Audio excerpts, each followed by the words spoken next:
গল্পের প্রয়োজনে ব্যবহৃত অলৌকিক বা অপ্রাকৃত ঘটনাক্রম কেবলমাত্র বিনোদনের স্বার্থে উপস্থাপিত। এই ভিডিওর উদ্দেশ্য কোনো প্রকার কুসংস্কার প্রচার করা নয়।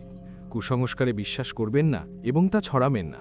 তুমি কি কখনো দেখেছ কোনো ছায়া পুকুরের উপর দিয়ে ভাসতে?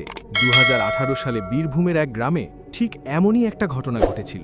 আর সেই রাতের পর থেকে আজও কেউ ওই মন্দিরের কাছে যায় না। 2018 সালের কথা।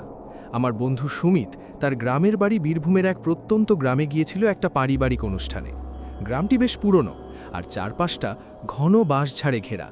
সুমিতদের বাড়ির একটু দূরেই একটা পুরনো শিব মন্দির ছিল, যা প্রায় পরিত্যক্ত। সেদিন রাত তখন প্রায় 12টা। সুমিতের প্রচণ্ড জল তেষ্টা পায়, কিন্তু ডাইনিং টেবিলে রাখা জলের কুঁজোটা খালি ছিল।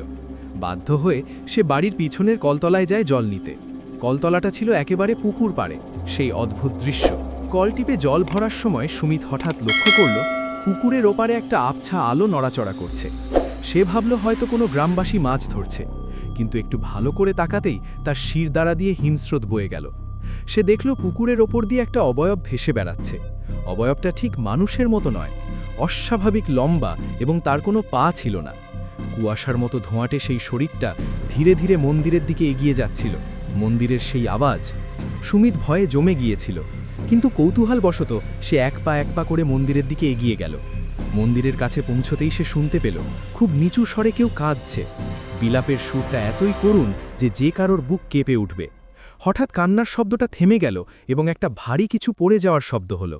সুমিত সাহস করে মন্দিরের ভাঙা জানলা দিয়ে ভেতরে টর্চ মারল, কিন্তু সেখানে কেউ ছিল না।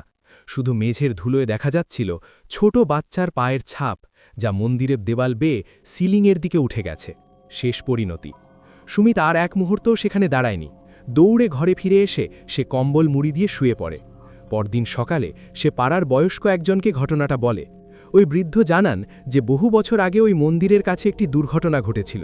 তারপর থেকেই অমাবস্যার আগে পরে এমন ছায়া আর কান্নার শব্দ শোনা যায়। সুমিত আজও সেই রাতের কথা মনে করলে শিউরে ওঠে।